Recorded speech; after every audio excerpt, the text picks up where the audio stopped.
Yemekten anlayanlar bunun suyundan ne kadar doğru yaptığımızı, nasıl kaliteli bir yemek olduğunu anlamıştır. Tane tane mi yerken bakacağız, anlayacağız. İnsanın bazen kendini şımartması gerekir. Kendimizi şımartmak için bugün müthiş bir sulu yemek yapacağız. Bu müthiş sulu yemeği yapmak için kasaba gidiyorsunuz ve o her zamanki sihirli kelimeleri kullanıyorsunuz. Siz biliyorsunuz hangisi olduğunu ve yarım kilo dana döş kıyma istiyorsunuz. Yarım kilo dana döş.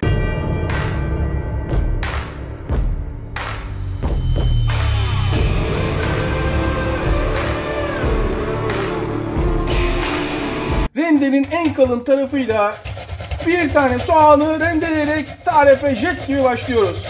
Şu dibini rendelemeyelim, elimizi kesmeyelim. Hemen suyuyla birlikte soğanı köftenin içine bırakıyorum. 2 tane sarımsak, bu arada düşeş, bugün şanslıyız. 2 sarımsağı hemen eziyoruz. Fakat bakın, görüyor musunuz? Sivrisinek ısırıkları var. O kadar makine kullanmama rağmen. İlk sivrisineği kim öldürdüyse özür dilesin artık. Bitsin bu kan davası. Mahvolduk. 2 sarımsak hemen.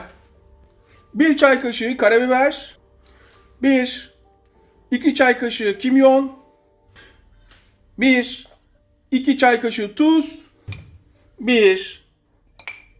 2 yemek kaşığı galeta unu. Hemen karıştırıyoruz. Yılların annemin tarifini yapıyoruz. Hiçbir zaman şaşmaz. Evde hayat kurtarır. Spora dönüyorum. 3 ayda eski üçgen vücuduma dönüyorum. Artık bu kadar lak lak yeter. Hem yiyeceğiz, hem içeceğiz, hem sporumuzu yapacağız. Yine her zamanki gibi havasını almak için o en sinir olduğunuz lavuğu düşünün. Yerden yere vurun lavuğu. Yerden yere vurun. Hatta artık bir kademe üste çıkıp küfür de edebilirsiniz. Bütün stresinizi atın. Burası mutfak. Kıracağız, dökeceğiz. Hiç bekletmemize gerek yok köfteyi. Anne tarifi yapıyoruz. Bakın, bir ceviz büyüklüğünde alıp şöyle bir yoğurup silindir şeklinde köfteler yaparsanız çok yakışıklı olur yemeğiniz. Devam ediyoruz.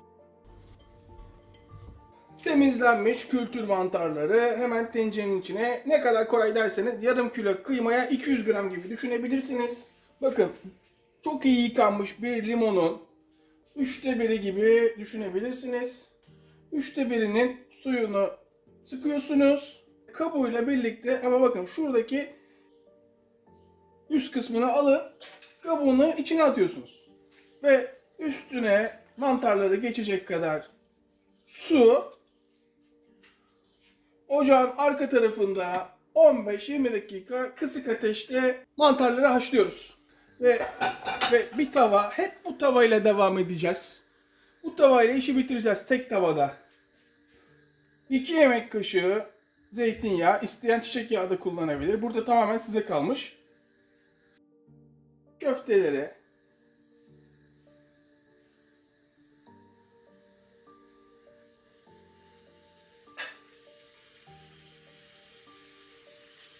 benim için önemli olan köftelerin her tarafının, dış tarafının kızarması. İçinin kızarması hiç önemli değil. Şu yağın lezzetini alsın ve dış tarafı kızarsın yeter ki. Kızaran tarafları çeviriyorum. Dış tarafının tamamen kızarıp kabuk bağladığını gördükten sonra hemen tekrar köfteleri köşeye alıyorum. Yardımcı kuvvet olarak herhangi bir sorun olduğunda hemen devreye girip süvari gibi savunmaya geçecekler. Bakın, çıkan yağı görüyor musunuz? Sadece 2 yemek kaşığı zeytinyağı koymuştuk. Köftenin yağı, bütün lezzeti tavaya geçti. Ocağın altını kısıyorum. Bir soğan. Aynı anda yapıyoruz. Bakın. 15 dakika mantarlar kaynayacak demiştim. Daha 10 dakika olmadı. Yani köfteler 10 dakika kızardı topu topu.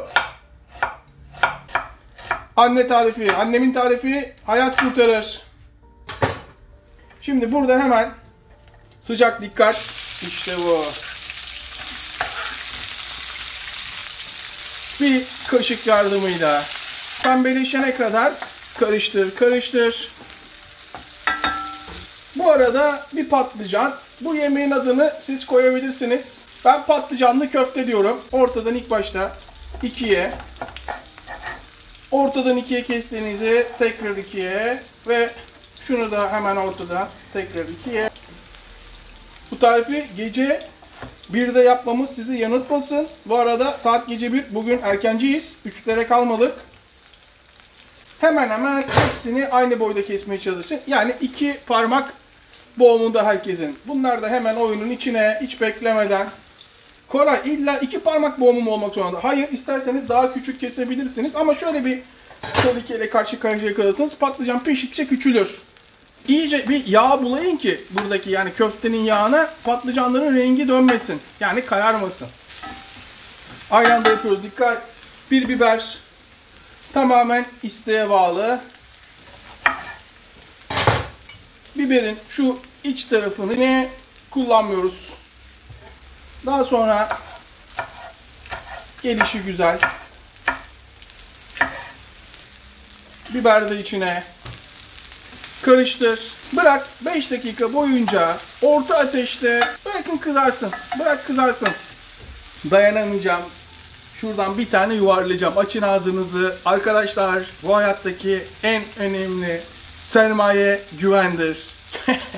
Köfteyi gözünüzün önünde yiyorum. Sonra bir tane eksildi falan demeyin bana. Göz hakkı yuvarlayın. Mantarları böyle alabilirim. Mantarlar 15 dakika pişti. Yalnız mantarlar sıcak. Dikkat edin. Burada çok küçük kesmeyin. Çünkü mantarlar bu sefer içinde kaybolur gider. Böyle küçükse 2'ye, büyükse 3'e bölüyorsunuz. Hepsini ortadan 2'ye böldükten sonra sıcaklar, o yüzden ellere dikkat. Hemen oyunun içine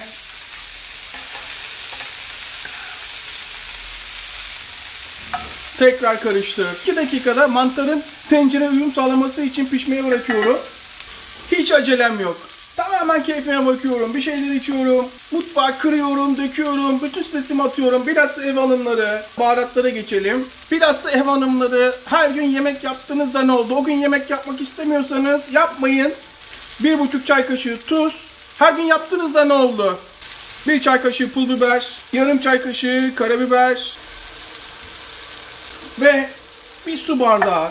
Eğer kışlık domates sosunuz varsa kışlık domates sosundan, yoksa 2 tane 3 tane domates rendeliyorsunuz.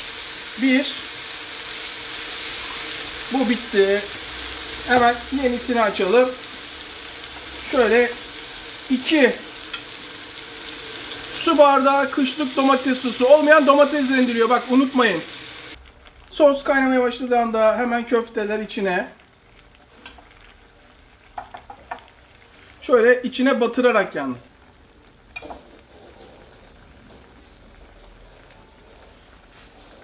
Lezzet bombası. Ve üstüne hemen yarım su bardağı sıcak su.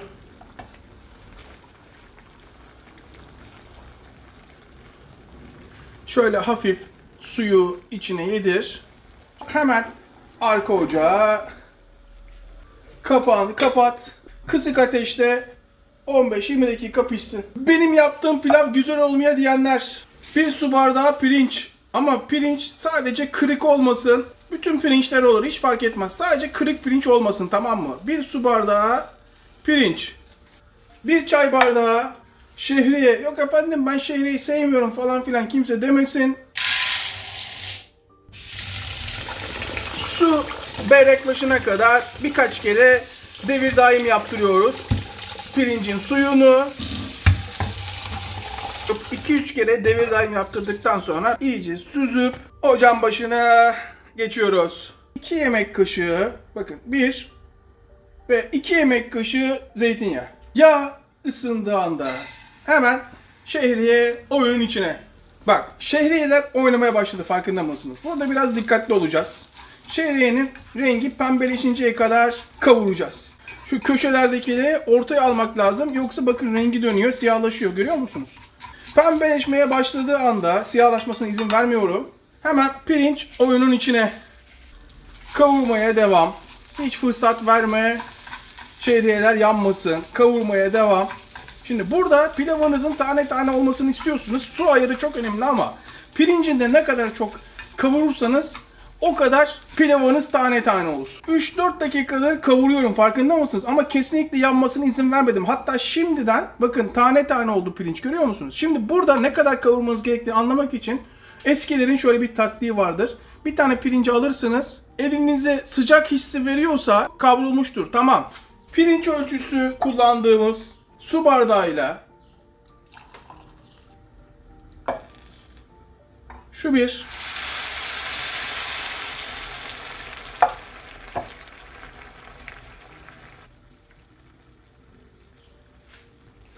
şu iki.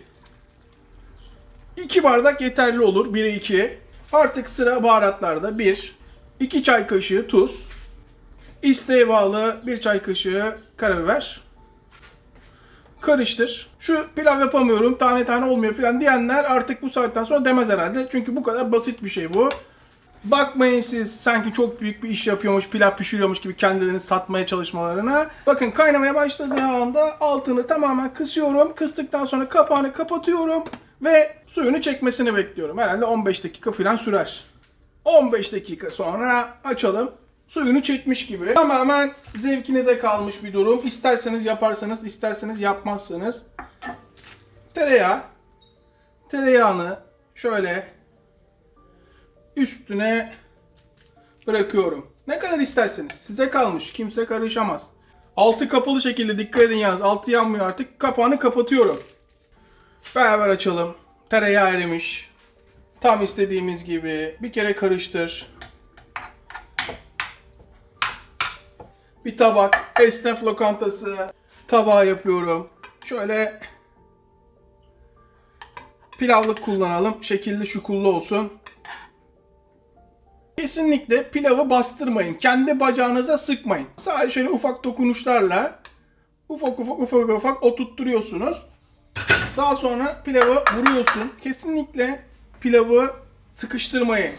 Kapağını kapat, çevir, kaldır. Nasıl gözüküyor? Tane tane mi yerken bakacağız, anlayacağız. Pilav hemen yerini alsın. Burayı esnaf lokantasına çevireceğiz demiştim. Restoran aç, evini geçindir.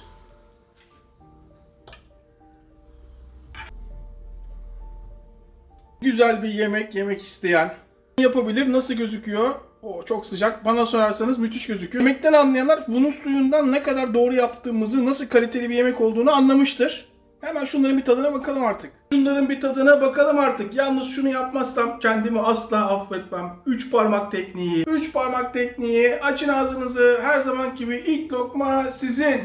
Köftesinden, mantarından, patlıcanından. Açın ağzınızı. Şunun lezzetsiz olma şansı var mı? Şunun mutlaka bir tadına bakmalısınız.